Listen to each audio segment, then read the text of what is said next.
මේ වීඩියෝ එකෙන් කතා කරමු කලර් ග්‍රේඩින් ගැන.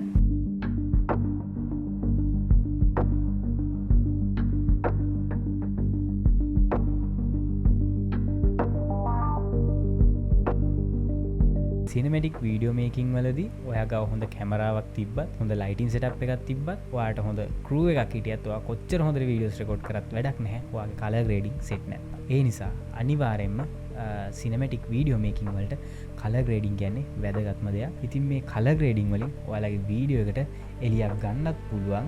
ඒ වගේම තමයි කලර් ග්‍රේඩින් හොඳ නැත්නම් ඔයාලගේ වීඩියෝ එකේ තියෙන ඒ ආපු ආලෝකය නැති කරලා දාන්නත් පුළුවන්.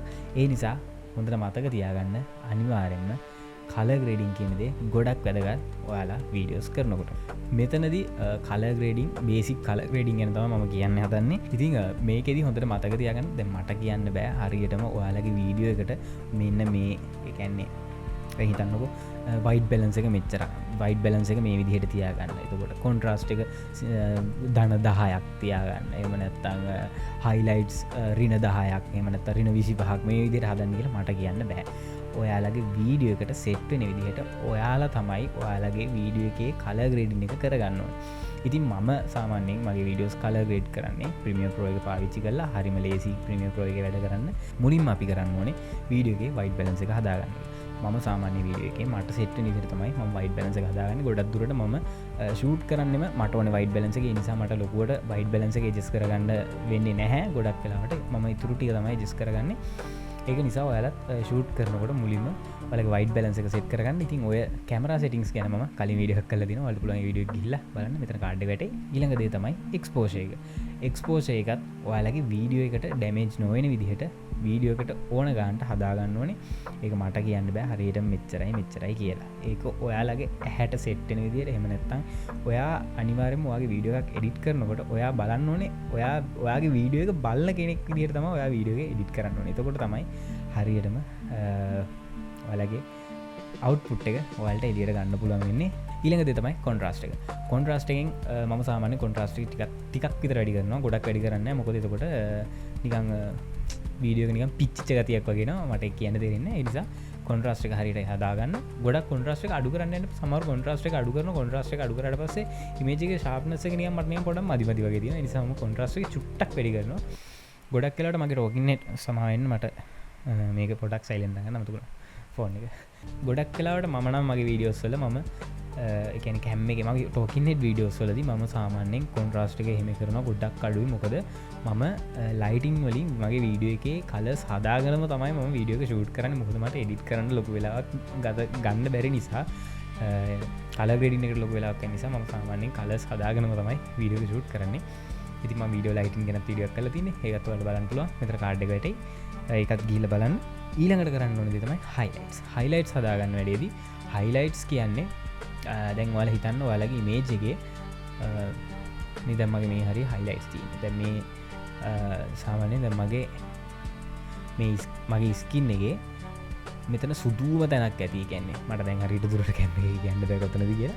මේ හරිය දැන් මගේ සුදුම තැනක් තියෙනවා. කියන්නේ මගේ ලයිට් වලින් මගේ මූණට එළිය වැඩිපුරම වැටෙන තැන තමයි එළිය වැඩිම. අන්න ඒ වගේ තැන් පොඩ්ඩක් highlights එහෙම කරලා ඔයාලට adjust කරගන්න පුළුවන්. ඒ කියන්නේ ගොඩාක් මූණේ සුදු තැන් තියෙනවනේ. ඒක over exposed වෙච්ච තැන් වගේ අපි සරලව කියමුකෝ ඒ වගේ තැනක් තියෙනවා. ඔයාලට පුළුවන් highlights වලින් ඒක පොඩ්ඩක් එහෙම කරලා හදාගන්න. ඊළඟ දේ තමයි shadows.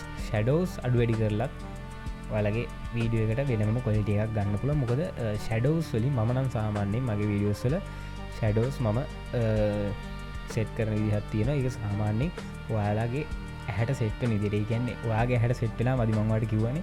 ඔයාගේ වීඩියෝස් බලන ඔඩියන්ස් එකට සෙට් වෙන විදිහට තමයි ඔයා වීඩියෝ එකක් එඩිට් කරන්න ඕනේ. මම සාමාන්‍යයෙන් මම පොඩ්ඩක් බලනවා මේ වීඩියෝ එක බලන්න පුළුවන්ද කියලා. මම කරලා ඉවරලා එඩිට් කරලා ඉවරලා අනිවාර්යෙන් මුලින් ඉඳලා අගට ආපහු බලනවා මොනවද මේකේ තියෙන අඩුපාඩු.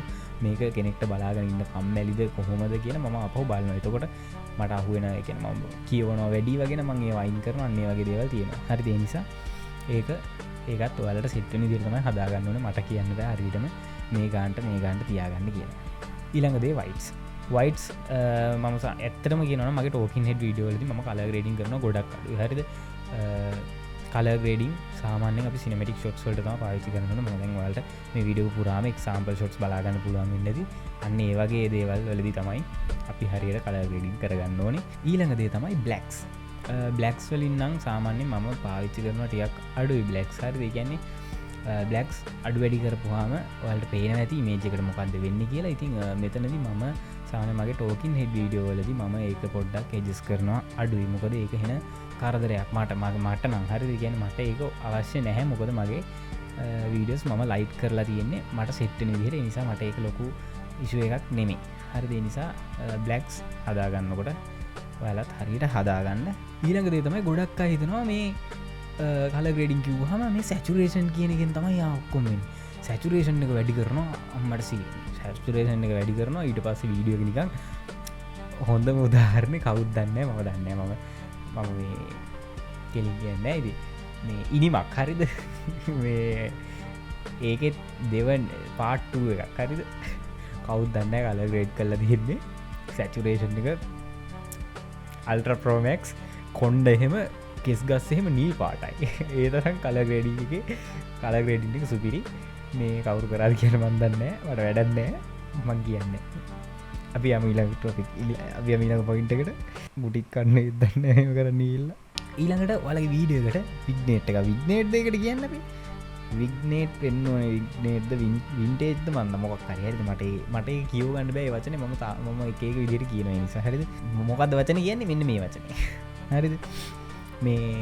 මේකෙන් වෙන්නේ වීඩියෝ එක වටේට පොඩි කළු පාට නැත්තම් සුදු පාට කරන්න පුළුවන් ඒක වලට පේනදී මේ ස්ලයිඩ් එක මේ පැත්තට ගෙනියනකොට කළු වෙනවා මේ පැත්තට ගෙනියනකොට සුදු වෙනවා ඕක තමයි වෙන්නේ මම සාමාන්‍ය සිනමැටික් වීඩියෝ එකකදී විග්නේට් එක හරි මොකක් හරි එක මම නම් සාමාන්‍යයෙන් ඩාර්ක් පැත්තට තමයි ගෙනියන්නේ ලයිට් පැත්තට ගෙනියන්නේ නැහැ මොකද වැඩි ලයිට් පැත්තට ගෙනිච්චාට පස්සේ වීඩියෝ එකේ කොන් හතරේ කොමිස් වෙන්න ගන්න ඒ නිසා මම කරන්නේ ඩාර්ක් පැත්තට ගෙනියනවා ඉතින් ඔය වගේ මේ වගේ පොඩි සෙටින්ස් ටිකක් එහෙම කරාට පස්සේ ඔයාලට පුළුවන් මේ වගේ සම්පූර්ණයෙන්ම කලර් ග්‍රේඩ් කරපු ෆුටේජ් එකක් එළියට ගන්න. ඉතින් මේ හැම ෆුටේජ් එකක්ම මම මොබයිල් ෆෝන් එකෙන් රෙකෝඩ් කරපු ෆුටේජස්.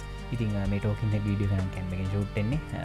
මොකද මට ෆෝන් එකෙන් මේ වීඩියෝ එක කරනකොට මගේ ස්ක්‍රිප්ට් එක මට ගන්න විදිහක් නැහැ. මම අනිවාර්යෙන්ම මොබයිල් වීඩියෝග්‍රැෆි වීඩියෝ එකක් ගේනවා. ඒක ළඟදිම එයි. ඒක කියලා දෙන්නම් කොහොමද මොබයිල් වීඩියෝ එක මොබයිල් ෆෝන් එකෙන් කොහොමද මේ වගේ quality talking head වීඩියෝ එකක් ෂූට් කරගන්න කියලා. මේ හැම ෆුටේජ් එකක්ම iPhone 12 එකෙන් මම ෂූට් කරපු ෆුටේජස් තියෙන්නේ. ඒ වලට පේන ඇති කලර් ග්‍රේඩ් එකක් එක්ක සහ කලර් ග්‍රේඩ් එකක් නැතුව මේ වීඩියෝස් ප්ලේ වෙනකොට කොහොමද වෙනස කියලා. ඉතින් හොඳට මතක තියාගන්න වීඩියෝ එකක් කියන්නේ ඔයාලා පාවිච්චි කරන කැමරාව නෙමෙයි. අනිවාර්යෙන්ම ඔයාලගේ ස්කිල් එක එහෙම නැත්නම් ඔයාලගේ ඇහැ. ඔයාලට කලර් ග්‍රේඩින් ගැන බේසික් අයිඩියා එකක් ගන්න පුළුවන් වෙන්නේ. ඉතින් මීට වැඩිය ඇඩ්වාන්ස් කලර් ග්‍රේඩින් කියන්නේ මීට වැඩිය ගොඩාක් ඇඩ්වාන්ස් දෙයක්. මමත් ලොකුවට කලර් ග්‍රේඩින් කියලා ලොකු දෙයක් දන්නේ නැහැ. ඇත්තම කියන්නම් දන්නේ නැහැ. මම අනික ලොකු දෙයක් එහෙම කරන්නේත් නැහැ කලර් ග්‍රේඩින් කියලා. හැබැයි ඔයාලට තේරෙනවා ඉතින් කලර් ග්‍රේඩින් නැතුව නෙමෙයි. මම කලර් ග්‍රේඩ් කරනවා හැම වීඩියෝ එකකම මම කලර් එක පොඩ්ඩක් හරි ඇඩ්ජස්ට් කරනවා. ඔයාලා වීඩියෝ එකක් ෂූට් කරන විදිහටම කවදාවත් අප්ලෝඩ් කරන්න යන්න එපා කලර් ග්‍රේඩින් යන්නේ නැතුව අනිවාර්යයෙන්ම වීඩියෝ එකක් වුණාම කලර් ග්‍රේඩ් කරන්න ඕනේ. කලර් ග්‍රේඩ් එකෙන් ඔයාලගේ වීඩියෝ එකේ මූඩ් එක සම්පූර්ණයෙන්ම කන පිට ගහන්න පුළුවන්.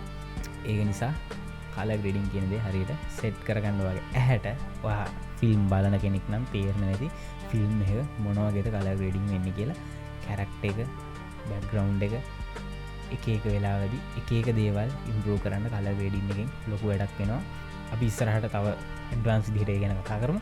එහෙනම් ඉතින් මම හිතනවා ඔයාලට කලර් ග්‍රේඩින් ගැන හොඳ අදහසක් ගන්න පුළුවන් වෙන්න කියලා. එහෙනම් ඉතින් අපි ඊළඟ සෙනසුරාදා හවස 4ට හම්බෙමු. මං ගිහින් එන්න. බයි.